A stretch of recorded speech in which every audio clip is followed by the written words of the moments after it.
Good morning. Euro 2020 is in full swing, but believe it or not, in just over 8 weeks' time, the Premier League will be back and we have a brand new set of fixtures for a brand new season for you. Clinton Morrison is with me. You told me earlier you didn't get up till 9:30 usually, but I've given you a 2-hour warm-up, so you're OK, are you? Yeah, I'm all right. You're bringing the energy, you're ready to go? Yeah, I'll bring the energy. All right then, let's have a look at the opening day fixtures for the 2021-22 Premier League season. There they are, all 10 of them. The champions, Manchester City, will start away at Tottenham Hotspur. But let's take you through all 10, shall we? Brentford's first top-flight game since 1947 will come at home. It is a London derby against Arsenal. It's 17th against 16th from last season as Burnley take on Brighton. The European champions Chelsea take on managerless Crystal Palace. Also without a manager at the moment are Everton, but they've not lost at home to Southampton since 1997. The new Wolves manager, Bruno Lage, will take his team to the FA Cup winners Leicester on the opening day. 3 of the last 4 fixtures between those two have finished goalless, by the way. Didn't finish goalless at Old Trafford last season between Manchester United and Leeds. Manchester United won it by 6 goals to 2.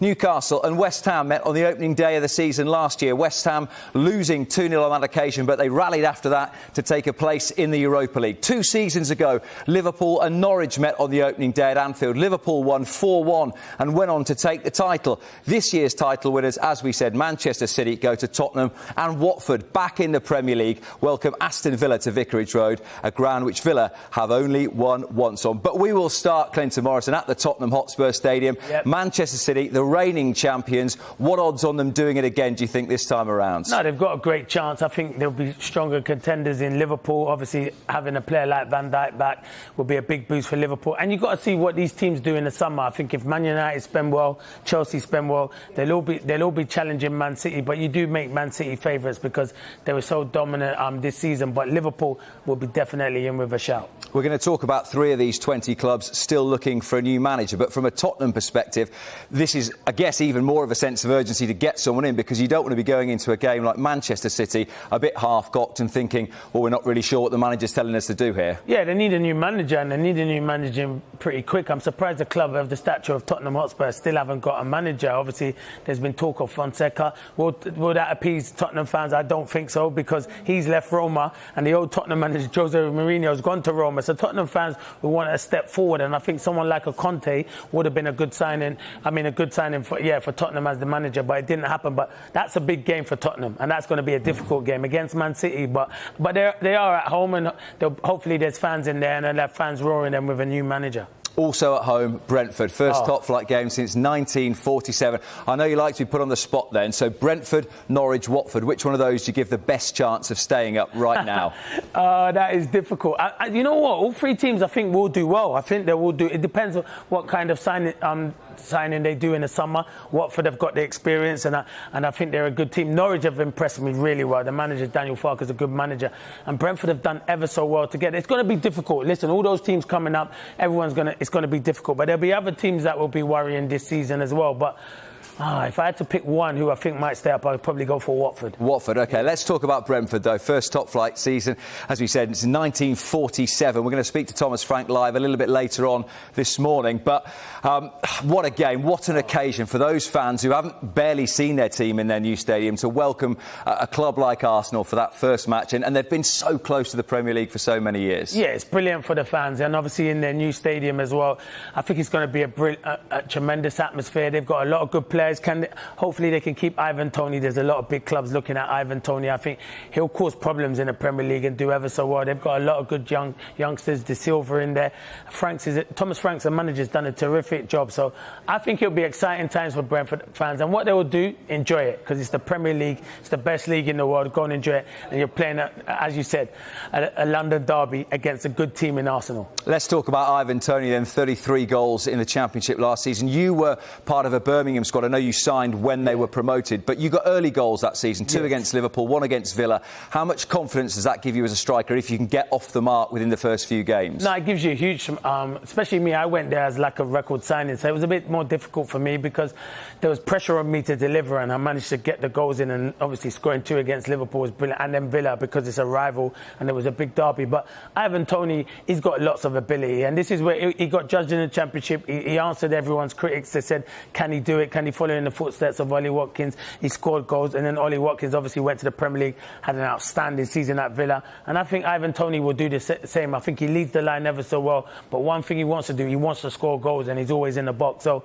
I think he'll have a good season for Brentford. That season with Birmingham, by the way, 2002-03, you keep telling me you're 35, so the maths don't work out there, do they? No, yeah, well, you know what? You've got to add another 7 years on that, and then I think you get it right. Looking good for 42, Clinton. Two clubs there. Crystal Palace go to Chelsea on the opening day. Everton host Southampton. Neither of them have got managers at the moment. For which of those clubs is the bigger concern and the more pressing need to get someone in quickly? Both need to get in, but that's a hard game for my old team, Crystal Palace. I know a lot of people there, and I thought Nuno was going to get the job for whatever reason. It didn't work out, but now Palace have to get the right man in because, as I said, they've got a lot of players out of contract. They need to get the right man in. They need to sign players and have these players signed so they can go in and have a good pre-season. So it's a difficult start from my old team because Chelsea have been in fantastic form, obviously Champions League winners under Tuchel, who's done a tremendous job. And as for Everton, they had a decent season last season, but they'll want a new manager. It's a big club, huge fan base, and they'll need a manager. Obviously, losing Ancelotti to Real Madrid is a big blow because I think he was starting something there, but at least they're at home. I think that's the one thing. They're at home with fans being in. It will give them a massive lift. But these two clubs, Palace and Everton, need to get a manager in very soon. Let's take a look then at some of the big fixtures throughout the course of the Premier League season. Let's start with the Manchester derbies then. Manchester United's game at Old Trafford will be on the weekend of November the 6th, and then United will be at the home of the champions on the weekend of March the 5th. So Manchester United finished second last season, Clinton, but does Ole Gunnar Solskjaer again start next season with a little bit of pressure, given the fact that they lost the Europa League final? Yeah, he does, because Man United are a club that needs to start winning trophies, and they've always won trophies in years gone by. I hate harping back to years gone by, but they win trophies, and Man United fans will want to see that. There was progression under Ole, and obviously he needs to spend well in the summer, keep the top players that they've got, the likes of Paul Pogba and Bruno Fernandes, add to that squad, and they can challenge. But that's a big game, and it comes quite early in November, so it's a huge game, and them derbies are always good ones. And then you've got the game coming again in March, which it could be all to play for.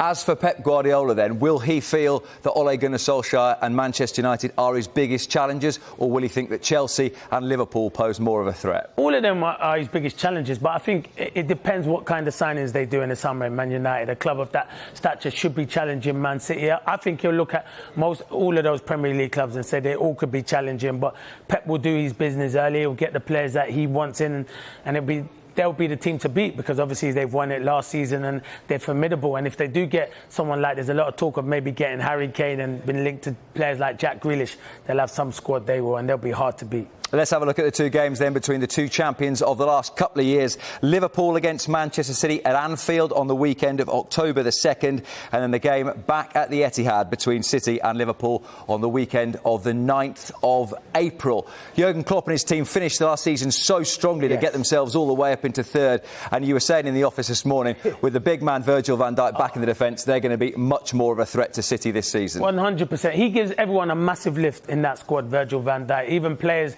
you know you can go forward because he's so reliable. You have to see how he is after his injury, but it looks like he's done his rehab and everything well, and hopefully he will be fit for the start of the season. And if Liverpool can add to that squad as well, I think they're definitely title contenders. When you lose a player so key like that, it's going to have a knock-on effect. And they had a lot of injuries during the season, and if they can add to that squad, they'll be challenging Man City. I think they'll be the closest Liverpool this season. And this is the type of show where you make loads of bold predictions, and earlier you said next season it's going to be the best of Thiago that we're going to see. 100%. I think Thiago's a fantastic footballer. I think it took time. Obviously, Fabinho had to go into centre-half, where I think his best position is holding midfield. Thiago at times was playing there. I don't think he really covers the ground like Fabinho does. But if you're playing further up, you started to see towards the end of the season, you saw the best of Thiago. He can pick the passes, and I think sometimes it takes time to adjust. With the injuries Liverpool had, it did take them. It was a struggling season, not to the end of the season. I think Thiago this season will have a really good season. Well, what about historically the biggest game in English football then? Manchester United against Liverpool. Liverpool won under Jurgen Klopp at Old Trafford for the first time towards the end of the last season. That game is on the 23rd of October, and Manchester United return to Anfield on March the 19th. You spoke about clubs doing their business early. Liverpool have already done it with Ibrahima Konate. How important is it that Manchester United do the same? Because in previous seasons they've perhaps left it too late and players have needed time to bed in. Yeah, there's been a lot of talk, obviously, Jadon Sancho Sancho. They need to get that deal done. I think that will excite a lot of Man United fans. But this is the game. I think, you know, when you look at the Premier League fixtures and you see Man United, Liverpool, this is the game everyone gets excited for. It's a huge game. Obviously, if you don't support the clubs, you don't get excited. But this is the game where you're looking and thinking, this is the big game. But you're right, Man United need to do their business early. Liverpool have. Konate will be a really good signing. I've seen a lot of him, and he's a good defender. And playing beside Van Dijk, obviously you've got Gomez to come in there, and Phillips has obviously done well. There's a lot of good centre-halves they've got at Liverpool, but he will play, and I think that's a really good bit of business that Liverpool have done early in the window. Well, one fixture that we got excited about towards the end of the last season was Chelsea against Manchester City, a repeat, of course, of the Champions League final. The game at Stamford Bridge on the 25th of September, and then the return at the Etihad comes pretty early on in 2022 on the 15th of January. So the big question then, Clinton,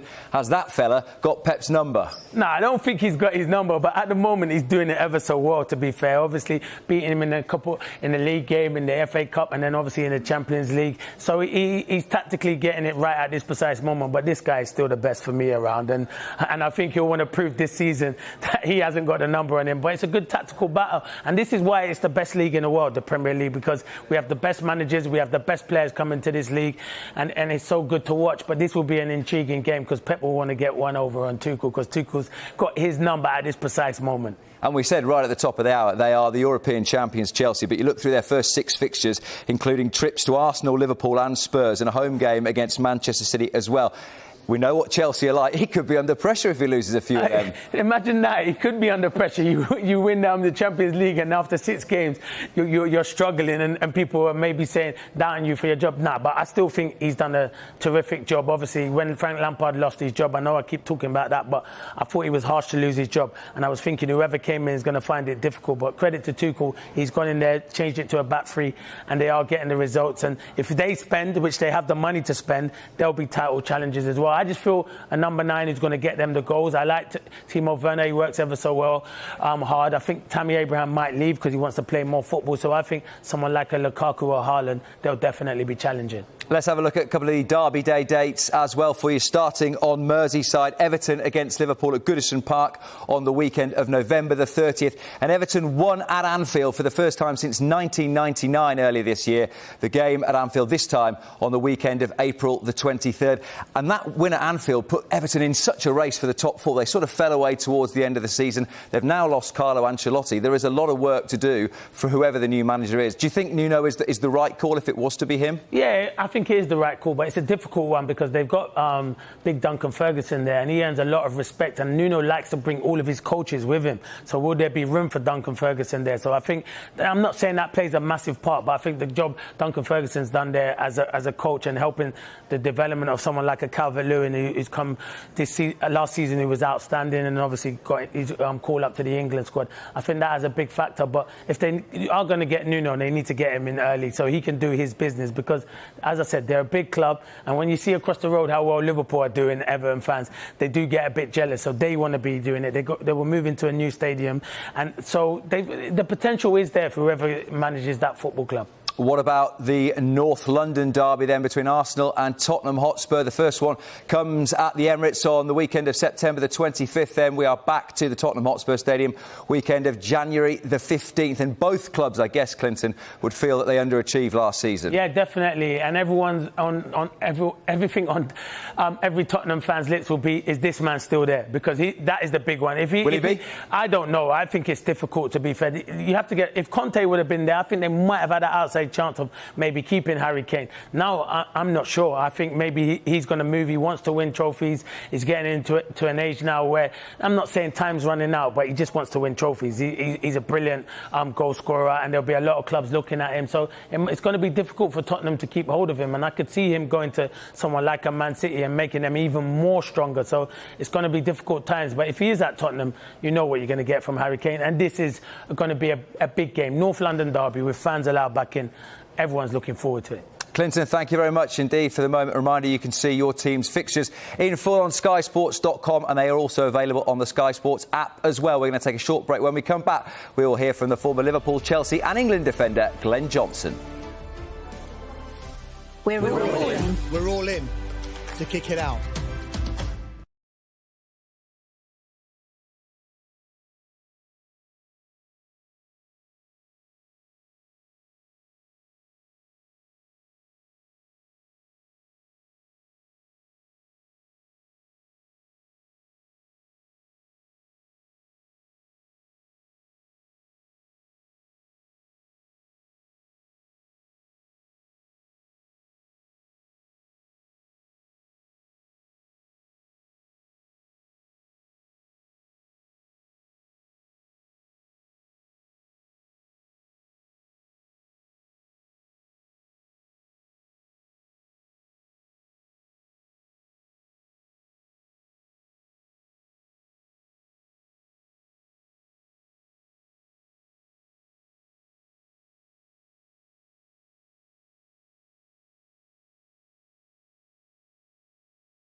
But Spain will struggle. Welcome back. It is Premier League Fixtures Day, and a reminder of what we're going to see on the opening weekend of August the 14th, with the champions Manchester City going to Tottenham, and all three of the promoted clubs at home. Brentford hosting Arsenal. It is Norwich against Liverpool, and Watford will welcome Aston Villa to Vicarage Road. Let's speak to the former Chelsea, Liverpool, West Ham and England defender Glenn Johnson now. Glenn, very good morning to you. What stands out for you then on that opening day? Well, obviously it has to be the City Tottenham game. I think there'll be some of the other teams slightly more happier than those two. But it's a perfect chance for Tottenham. They're going to want to certainly improve on last season's league position, and there's no better place to start than playing the champions. Let's talk about a few of your former clubs then, Glenn, and the previous champions of 2020, Liverpool. Let's have a look at their first 6 matches. And other than that game against Chelsea at home weekend of August the 28th, you would think that Jurgen Klopp would be pretty happy with what they face early on. Yeah, you're right. We have these chats at the start of every season, but the fixtures never pan out the way we all sort of expect. But yeah, you're right. In terms of today, I think Klopp would be very happy with the first sort of 5 or 6 games, and if they come out the blocks, they could be sat in a really nice position come game 4 or 5. Do you see a new partnership at the heart of their defence being formed between Virgil van Dijk and Ibrahima Konate? Yeah, possibly. Hopefully, Van Dijk will be ready to start the season. Obviously, Konate is obviously a young guy, but hopefully he does well in pre-season and impresses enough that he can get that slot. Hopefully, Joe Gomez will be back as well. So hopefully we'll see some familiar faces there, and they can, solid that position up, because as we saw last season, they had to change that position far too many times to try and challenge for the title. What about Chelsea then? The Champions League winners, of course, they face a very difficult start to the season. Arsenal, Liverpool, Tottenham all away in their opening 6, along with a repeat of the Champions League final against Manchester City weekend of September the 25th. Thomas Tuchel, I guess, will feel this is a big summer, Glenn, because even though he's been in and he's achieved so much already, still not had a lot of time to work with his squad at length on the training fields. Yeah, exactly that. He's done great since he's come in, as we've all seen. But you're right, managers want to get a lot of their work done in pre-season, and obviously Tuchel hasn't had the chance to do that yet. There's going to be even more pressure on them next season, because, where they finished in the league, I know they got there sort of towards the end, but they look super impressive. I'm pretty sure that Roman will expect a title challenge this season. He got the best out of the players he inherited last season, Glenn. What does he need to push Chelsea even further? New striker, maybe? Yeah, I think, everyone's always looking for a top striker. They're not easy to find. But I think if there's one position and they can only sign one player, I think they would go for try and get a big striker in. Without really having a out-and-out number 9 that can play week in, week out, they've still managed to win football matches. What about Manchester City then? It has proved so difficult over the last decade or so, Glenn, to retain the title. City, the only team to do it since 2009. They did it 2018, 2019. How do they do it again?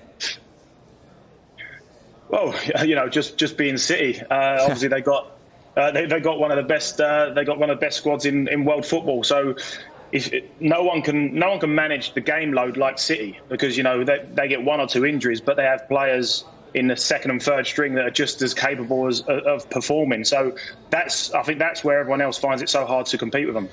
We talked about Liverpool's first 6 fixtures, Glenn. We look at Manchester United and something similar as well. Leeds, Southampton, Wolves, Newcastle, West Ham and Aston Villa. You would like to think that Ole Gunnar Solskjaer would be confident of taking a fair few points from those first 6 matches. And he'll maybe feel he needs to, given that United missed out on the Europa League. Yeah, I think you're right. Those, on paper again, they looks like a nice start. And I think United could be a real threat this season, because we all know what their home form was like last year, and they were still knocking on the door. So I think they've been performing well, and I still don't think they've hit their heights. So if they keep progressing like they have been, I think they're going to be very close this season. We've talked about what Chelsea need in the transfer market. What about Manchester United, Glenn? I think not so much personnel. I think they just need to sort out their home form. If they can perform at home the same way they do away, then they would have had a hell of a lot more points than they did last season. So I think it's just about getting all their top players to perform at the same time. We talked about Manchester United missing out on the Europa League, of course. Into Europe next season is one of your other old clubs, West Ham. Fantastic for them. But how significant do you think it will be, that transformation from going and playing Thursday, Sunday, which we know affects a lot of teams, particularly those who aren't used to playing in Europe so often? Yeah, exactly. Yeah, we saw it with Wolves. Everyone wants to qualify, of course, but then sometimes they realise they don't have the squads to handle the game load. And I do think that'll be the problem for West Ham this season because, there's an awful lot of travelling. Thursday, Sundays are not easy. You're always playing last in the league games. And you do need a big squad. So I think for them to cope in both competitions, I think they're going to need to sign quite a big bunch of players. Let's just focus our attention away from the Premier League for a moment, Glenn, and on to Euro 2020. Massive game on Friday between England and Scotland. Marks out of 10 for that first match against Croatia? I'd give him a good 8 to 9. I thought that was fantastic. And we talked about some of maybe the plus points of that game. Kieran Trippier playing at left back. What did you make of that decision from Gareth Southgate? It certainly seems to be one that paid off. Probably like most people, it was a bit of a shock, to see two left-backs in the squad and then some playing out of position in front of them. It's a bit of a surprise. But look, I thought Trippier had a fantastic game. I think they all played really, really well.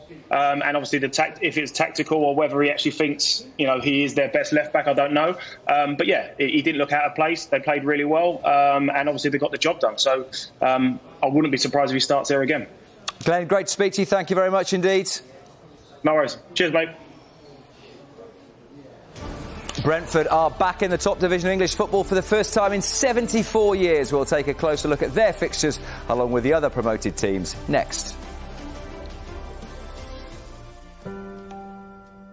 I'm in. I'm in. I'm in. We're all in to kick it out. Partnering to end racism in sport.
Welcome back. It is fixtures day in the Premier League. Let's talk about two clubs who found things tough going at times in the last campaign, Arsenal and Tottenham. And we can speak to the former Arsenal and England forward, Rachel Yankee, who joins us live this morning. Rachel, very good morning to you.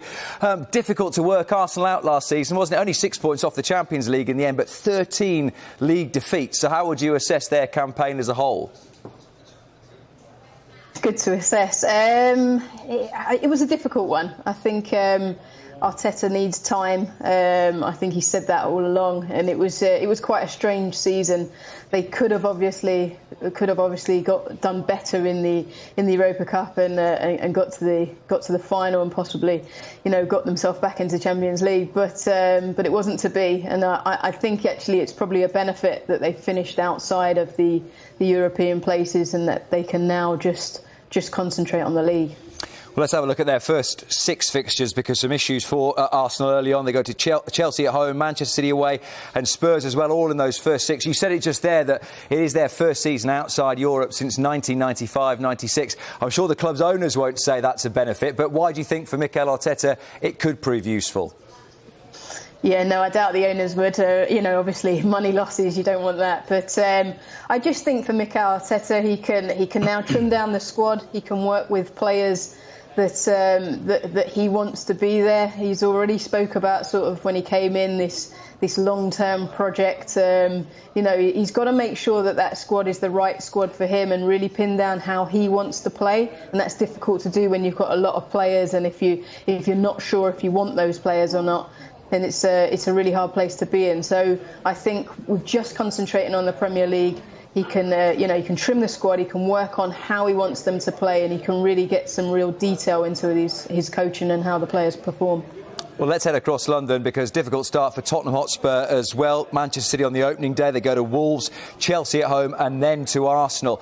You've just spoken about the job that Mikel Arteta has to do to sort of weed out the players he doesn't want. That will also be the task for whoever the new Tottenham manager is. We think it will probably be Paulo Fonseca, but he's, I guess, a season behind Mikel Arteta in the job of rebuilding a squad. Yeah, that's a really difficult one. I think the first thing for anyone coming in at Tottenham is to work out what's happening with Harry Kane, and then obviously from that there might be difficult problems if Harry Kane goes. Other players may not see their future at Tottenham, so it's to make sure that you really come in and you secure players, or if Harry Kane is to go, make sure that you secure the rest of the players and you find out how they feel, what their ambitions are, and it's a big rebuild, I think, for Tottenham. You mentioned the future of Harry Kane there, Rachel. Is it almost an impossible task for the new manager to improve Tottenham if they were to lose Harry Kane this summer? I don't think it's an impossible task. I just think that he's got to have a different outlook, and they've got to be, if Harry Kane is to go, I think that you let him go as quick as possible. You don't want it lingering on throughout the season. I don't know him, but he doesn't come across as a player that would cause sort of bad vibes throughout the camp. But you don't want other players sort of thinking what's happening. You want it to be nice and clear, especially for the new manager coming in. Have your players, have your way of playing. If Harry Kane's not there, then you deal with that. You've got other players, or you bring players in, and you build a way of playing without him. We would certainly expect to see Harry Kane in that starting 11 at Wembley on Friday against Scotland, but so many other options up front for Gareth Southgate. Does he make any changes after that victory over Croatia? They were all fantastic, I thought. As players, then you don't want to be going out. But I think just for the team, for the day, it was so hot on that day. The tempo that they played at, I thought it was quite good through the majority of the game. I think to freshen it up, a few new players coming in would probably be a good idea. What about Scotland then? Because they had their big day against the Czech Republic at Hampden Park. They couldn't quite get over the line. It was maybe just a lack of ruthlessness, Rachel, because they certainly created chances, didn't they? Yeah, they did. I actually thought they played quite well. Watching it, they just got caught on a couple of mistakes or a couple of, the Czech Republic pounced on them when obviously that shot and then came off and, they broke so quickly. So, I think that there's no bigger game for for Scotland than to come up against England to get that, that character and that rivalry, that spirit up. But I think they'll come out in this game. They obviously need points. They'll come out all guns blazing. Rachel, always lovely to speak to you. Appreciate your time this morning. Thank you. Oh, what a season it's going to be for Brentford. They are going to become, as you can see there, the 50th club to play in the Premier League next season. The first time they've been back in the top flight for 74 years. Let's speak about all three of the promoted clubs with the former Watford, Reading, Crystal Palace midfielder Joby McAnuff. Joby, very good morning to you. We'll speak about your former club, Watford, in just a moment. But let's start with Brentford. Let's have a quick peek at their first 6 games of the season as well. They've got Arsenal in there, but Palace, Villa, Brighton, Wolves after that. There are points to be had. They could make a strong start. Yeah, most definitely. I think first and foremost, just getting over the line for Brentford was massive, having gone so close previously and, to reach the Premier League. I'm sure there'll be a great deal of excitement, but it's about getting to work and trying to get some points on the board as quickly as possible because it's a very unforgiving league, particularly for a team that is experiencing it for the first time. So I think those first few games will be really, really important and making sure they can get that first win and get a little bit of a momentum going into the new season. Little omen for them. 8 of the last 11 clubs who've been newly promoted have stayed up in their debut season. Is that possibly because sometimes some of their opponents take a little bit of time to work them out properly and work out how to beat them? Yeah, I mean, we saw it with Sheffield United, the season they went up and were fantastic. Wolves, similarly. Had a very, very good start to their Premier League life after getting promoted. So I think with Brentford, they have their own way. They have a unique style. They want to play good football. They want to pass the ball. So I think that certainly suits the way the Premier League is at the moment. And they'll certainly go up and have their own identity. And, they'll be a very, very good team to watch, that's for sure. And, of course, they've got Ivan Toney up top as well with 33 goals in the Championship last season. All of those goals, Joby, coming inside the 18-yard box. They need that sort of poacher, don't they? Because at this level, you may only get 1-2 tops chances a game. You've got to put them away if you want to pick up any points. Absolutely. I think that's where, goal scorers of that nature are worth their weight in gold because it is a difference. He's a fantastic player. You can see here the type of finishes. He's a real predator. He holds the ball up well, though. He brings people into play, which will be important as well. But as you say, they'd be used to having a lot of chances. They dominate most of their games, but that is not going to be the case, certainly when they go up to the Premier League for all of the games that they play. So having that person that can take those opportunities when they come along could be massive for them. Well, for the 4th successive season, Norwich start in a different division, and they certainly know they're back in the Premier League, Joe, because in the first 6 games, Liverpool, Manchester City, Leicester, Arsenal as well. Just wonder if you compare the 2 seasons that they won the Championship. First time round, they conceded 57 goals. Last season, only 36. Could that be important that now they're defensively a little better? Yeah, again, you're coming up against a lot higher calibre forwards. Sometimes you get up there and you feel you're OK. The game might be going as planned and then somebody can produce a moment of magic. So, again, defensively, it's going to be very, very important. We saw how potent they were going forward. Unfortunately for them, they've lost potentially their best player in Buendia, which I think will be a big blow. But certainly, as you say, they're going to have to be a lot more solid than they were, the last time they were in the Premier League if they've got any chance of staying up this year. You said it there that it's a big blow that Emiliano Buendia has gone to Villa. What about from a Villa perspective? How good do you think he will be for them and how much improved is he from the last time we saw him in the Premier League? I think he's a fantastic player. He's a real joy to watch. I covered a lot of games in the Championship last year and, for me, he's certainly a better player than the one that was there last time, which has obviously been proven by Villa coming in and paying the money they have. And, it's great to see players from, the Championship get an opportunity at Premier League clubs. And I'm sure he'll go on and do well. You only have to look at the likes of Ollie Watkins and Ben Rama, who've gone up and been very, very good at the level they've operated at. And obviously Aston Villa are a club that are giving players opportunities to do that. So I certainly think he'll be one to watch next year. Talking of strikers then, obviously for Norwich, a lot of it at the moment will be on the shoulders of Timu Pukki. Flew out the blocks in the Premier League last time, 6 in his first 5, but then only managed 5 from December onwards. So it's, I guess, crucial that he gets at least into double figures if Norwich are going to stay in the Premier League. Yeah, again, someone who really hit the ground running when he went up the last time. But I think his, like Norwich's form, certainly tailed off. It is tough sometimes when you start going through a bad run. It's difficult to see when the next win's coming from, and you only have to look at Norwich's start there. It's a difficult start to the season. So, surely they'll be hoping that, he can get the goals and carry them on this time, unlike last time. Let's have a look at your former club, Watford, there. And Joby, first 6 games, again, there might be points there. Villa, Brighton, Wolves, Norwich and Newcastle, all within those first 6 fixtures. If we compare and contrast them to Norwich, of course, Norwich kept Daniel Farke in charge. Watford went through another couple of managers last season. What chance of them staying in the Premier League, do you think?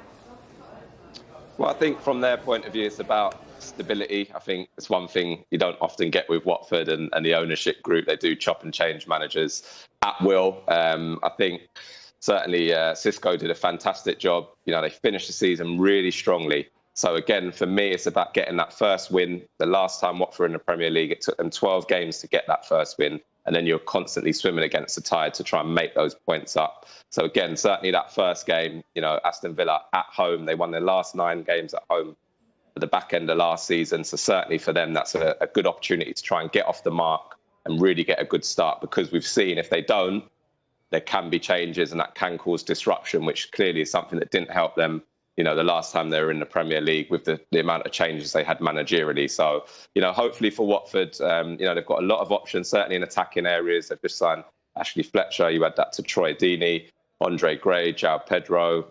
Ismail Assar, for me, is the one to really look out for. I'm really hoping Watford can keep hold of him.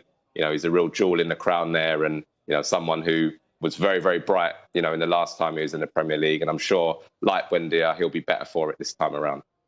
Just finally then, Joby, because I know you like a challenge. In a word, which of these 3 finishes highest next season? A tough one. I'm going to go Watford, so I've got to keep my former club allegiances alive. But I think they've just got a bit of Premier League pedigree. Again, the likes of Chalobah, Will Hughes, Tom Cleverley, like some good players in there that have got a bit of know-how. And I think, if they can maybe just add 1 or 2 defenders, they've got a fighting chance of staying up. Sticking with your old club like that. Thank you very much, Joby. Great to speak to you. Top man, thank you. And a reminder, you can see all the fixtures for your team on the Sky Sports website. They're also available on our app. Next, we'll take a closer look at Newcastle, Leicester and the champions Manchester City with Steve Howie. We're all in. We are all in to kick it out.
Welcome back. The Premier League will return on the weekend of August the 14th. These are your opening day fixtures. Let's speak to a man who's played for a few of these clubs: Newcastle, Manchester City and Leicester, in England as well. Former defender Steve Howie. Steve, very good morning to you. Such disappointment for Manchester City in the Champions League final, but they are Premier League champions again. Will they start as overwhelming favourites to retain their title? Look, I mean, I think that, watching the show early this morning, you would have to say that probably, yes, they are. But it'll be interesting to see what all the other teams, all the sort of the big six, big eight, if you want to give it its title, what do they do in the transfer market? So it'll be interesting to see what Pep does. Does he dive in to the transfer market? Does he get another strike? Obviously, Sergio Aguero's gone. Obviously, there's links with Erling Haaland. But we all know what Pep's like. He's not prepared to sort of pay over the odds for a player, even though he is a fantastic player. Of course, they've got that link with Haaland's father also playing for Manchester City. But of course, yeah, I mean, listen, you've got to say that Man City will be one of the favourites, but it'll be interesting to see what the other big teams do. Chelsea, for some reason, seem to have Manchester City's number at the moment, but it'll be interesting to see how that turns out next season. Let's talk about Newcastle then, who finished the season pretty strongly, just 2 defeats in their last 9 games. How much cause for encouragement have you got going into next season, would you say? Still very kind of, level with it, to be quite honest. If anything, really, the team that finished the season done really well. But when you look at the squad at this moment, it's actually weakened without them doing anything because Joe Willock has left. And Joe Willock was such a massive influence on the team, particularly with his goals. Now, he's gone back to Arsenal and they haven't replaced him yet. Now, Newcastle fans know with the news up here that the budget that Steve Bruce has got apparently is hardly anything, not a lot at all. Certainly not to compete with anybody, let alone any of the sort of teams that's top of the league or mid-table. So as Newcastle stand at the moment, for me, they're actually worse off than they were at the end of the season. So, Steve has to get into the market, has to try and get some players. But again, it'll be interesting to see who he goes for and who he can get, given the money that he's got. Well, let's just have a quick look at Newcastle's first 6 games of the season. You talked there's some winnable ones as well. Manchester United away, the toughest, but West Ham, Villa, Southampton, Leeds and Watford in the mix as well. You talked about recruitment there, Steve. Will Steve Bruce be going to Mike Ashley and the board and saying, look, this is what I can do when I have my full-strength team available for me. Give me a few more players and we could be comfortable, we could be pushing into the upper half of the table? Well, yeah, look, I mean, you'd like to think that all managers are working on trying to get players into the squad. Look, if you show a player around, obviously biased, but if you show a player around Newcastle City and the ground, they'll be blown away. And especially if you've got a full house there, it sells, the club sells itself. But ultimately, players, that want to come, they want to sort of earn good money as well whilst they're playing. But of course, Newcastle, it has to be said, they're not a team that goes out and spend fortunes on players. But when they have done, sometimes they haven't quite got it right. I mean, I know there's been a lot of criticism with Joe Linton. Not the lad's fault that obviously 40 million was spent on him, but it hasn't really worked. So I think, if money is spent on players, I think there has to be work behind the scenes. The recruitment has to be right because they can't afford just to be frivolous with the money. Steve, we spoke so many times last season with a whole host of clubs about the impact of a lack of crowd, and there was a theory that maybe when the pressure was really on Steve Bruce, not having a crowd there almost helped him out a little bit. But having a full house back at St James's, how big would that be for the club and for the team? Every team, it's absolutely huge. We've seen yesterday, I think, in Hungary, with a full capacity team there, crowd there.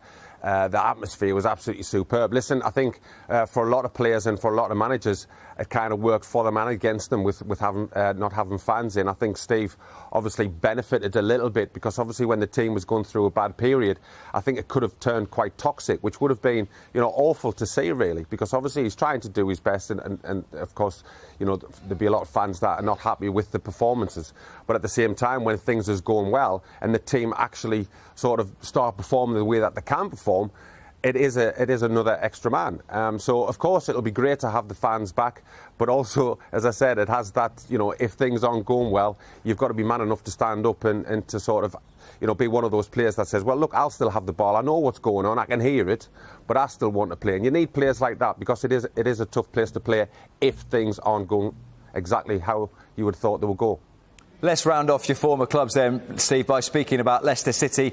Their first 6 games: Wolves, West Ham away, Norwich away, Manchester City at home, Brighton away and Burnley away. There we are. That's what Brendan Rodgers is facing in his first 6 games.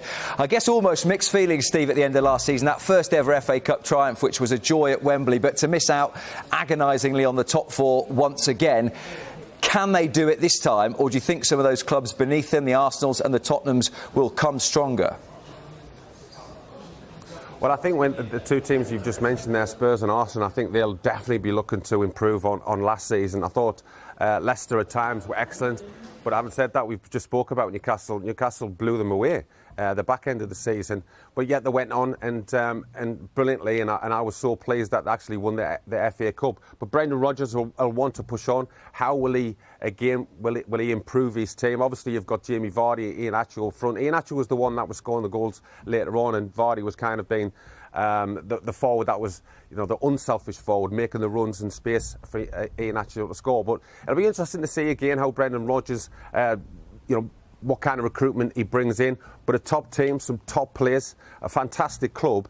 You would like to think that they can progress. As I said, most of last season, they spent really in that top, in that top 4 trying to get in there, and were really unfortunate. But to win an FA Cup is a success. But you've got to try and build on that. But as I said, it'll be interesting to see what the manager does to improve on that.